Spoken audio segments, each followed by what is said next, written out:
आज के प्रसंग में कौशल्या जी ने धीरज धरकर कहा, ज्ञान के भंडार राजा जनक की प्रिया आपको कौन समझा सकता है।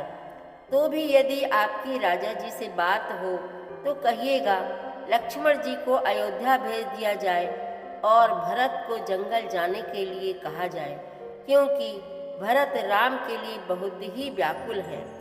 यह सुनकर सुनैना जी ने कौशल्या जी के चरण पकड़ लिए और कहा, आप श्री राम की माता हैं, आप ही यह बात कह सकती हैं।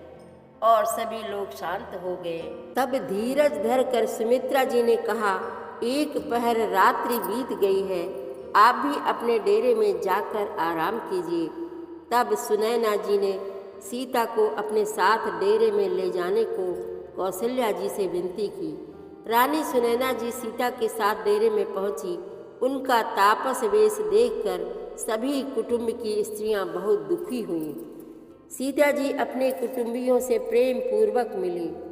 इधर विदेह राज ने मुनि श्रेष्ठ वशिष्ठ जी से डेरे में जाने की अनुमति मांगी और वह डेरे में पहुँचे तो उन्होंने सीता को देखकर उन्हें अपने हृदय से लगा लिया।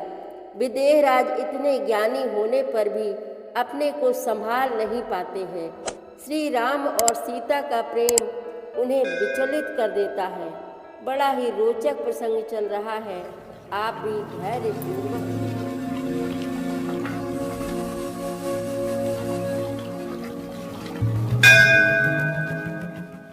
श्री रामचरित मानस पाठ को सुनने वाले सभी श्रोताओं का स्वागत है। राम राम जी। पाठ प्रारंभ करने के पहले बोलिए, सियावर रामचंद्र की जय, पवन सुत हनुमान की जय, श्री तुलसीदास जी महाराज की जय।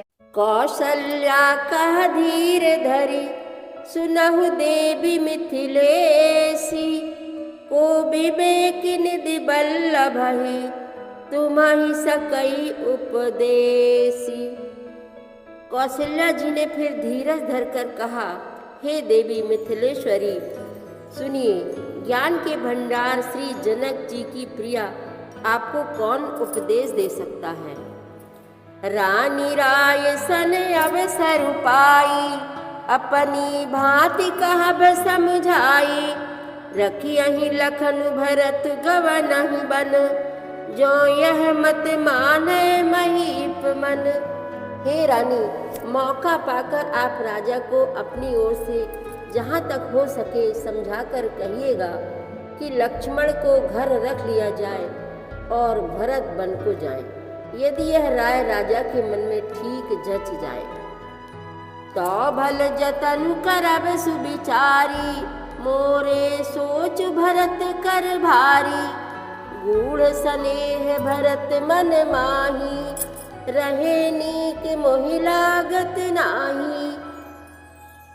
तो भली भांति खूब विचार कर ऐसा यत्न करें। मुझे भरत का अत्यधिक सोच है, भरत के मन में गूढ़ प्रेम है, उनके घर रहने में मुझे भलाई नहीं जान पड़ती। यह डर लगता है कि उनके प्राणों को कोई भय न हो जाए।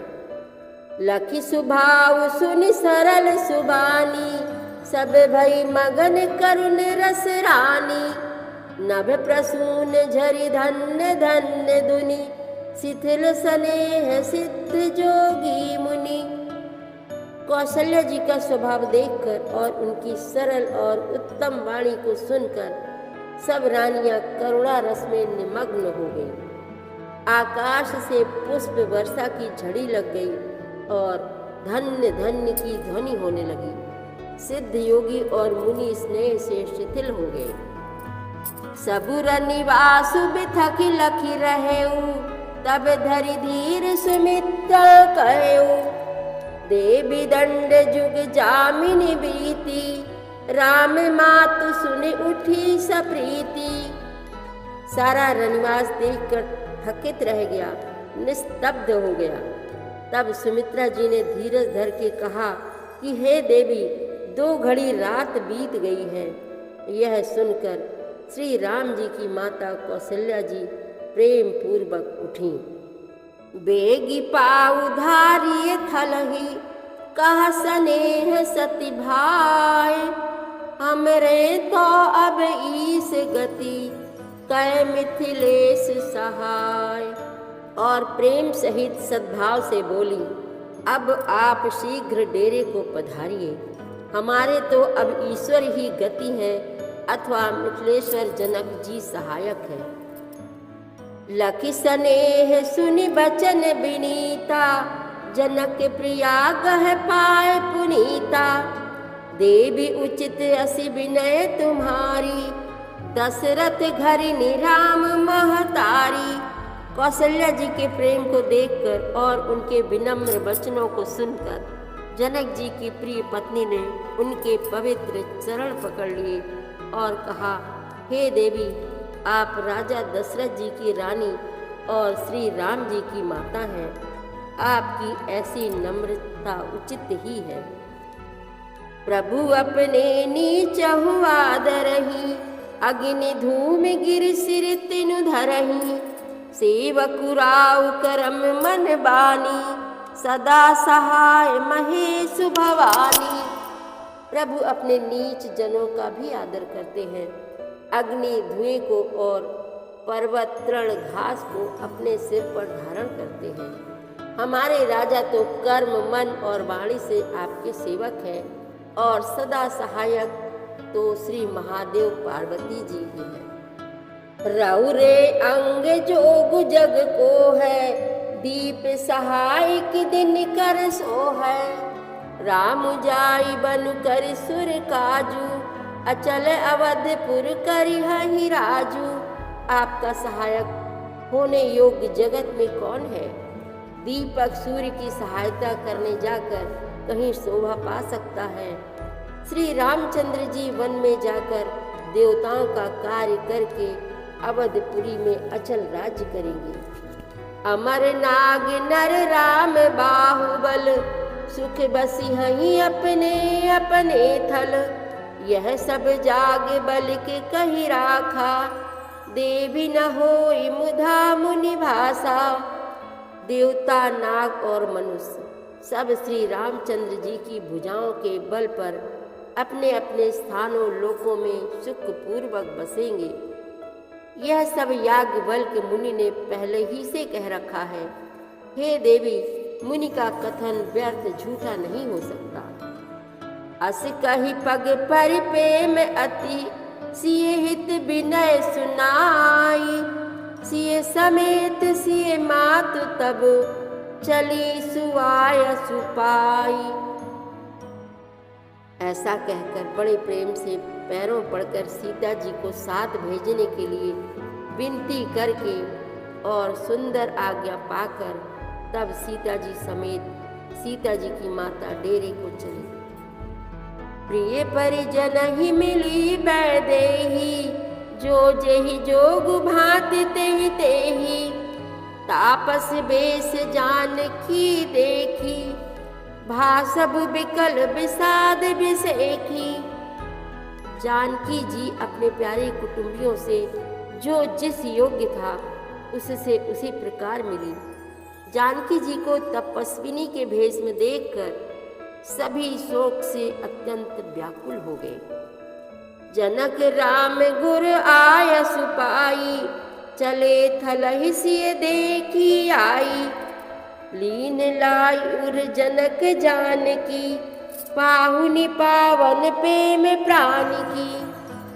जनक जी श्री राम जी के गुरु वशिष्ठ जी की आज्ञा पाकर डेरे को चले और आकर उन्होंने सीता जी को देखा। जनक जी ने अपने पवित्र प्रेम और प्राणों की पाहुनी जानकी जी को हृदय से लगा लिया। उर उमग्यौवम बुद्धि अनुरागु, भयउ भूप मनु मनहु पयागु। सिय स्नेह बटु बाढ़त जोहा, तापर राम प्रेम शिशु सोहा।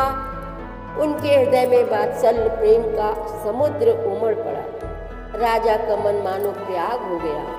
उस समुद्र के अंदर उन्होंने आदि शक्ति सीता जी के अलौकिक स्नेह रूपी अक्षय वट को बढ़ते हुए देखा। उस सीता जी के प्रेम रूपी वट पर श्री राम जी का प्रेम रूपी बालक बाल रूपधारी भगवान सुशोभित हो रहा है। चिरजीवी मुनि ज्ञान बिकल जनु, बूढ़त लहु बाल अवलंबनु। मोह मगन मति नहीं विदेह की, महिमा सी रघुबर स्नेह की। जनक जी का ज्ञान रूपी चिरंजीवी मार्कंडेय मुनि व्याकुल होकर डूबते डूबते मानो उस श्री राम प्रेम रूपी बालक का सहारा पाकर बच गया। वस्तुतः ज्ञान शिरोमणि विदेह राज की बुद्धि मोह में मग्न नहीं है। यह तो श्री सीताराम जी के प्रेम की महिमा है, जिसने उन जैसे महान ज्ञानी के ज्ञान को भी विकल कर दिया। सिए पितु मातु स्नेह बस, विकल न सकी संभारी। धरनि सुता धीरज धरऊ, समऊ सुधरम विचारी। सियावर रामचंद्र की जय, पवन सुत हनुमान की जय। श्री तुलसीदास जी महाराज की जय। प्रतिदिन श्री रामचरितमानस पाठ में शामिल होने के लिए हमारे चैनल अपनी विरासत को सब्सक्राइब कर लीजिए और घंटी का बटन भी दबा दीजिए, जिससे रोज़ सुबह 7 बजे आपके मोबाइल में 3 दोहे रामायण पाठ के आ जाएंगे। वीडियो को ज़्यादा से ज़्यादा शेयर करके इस नए काम में भागीदार बनिए। धन्यवाद।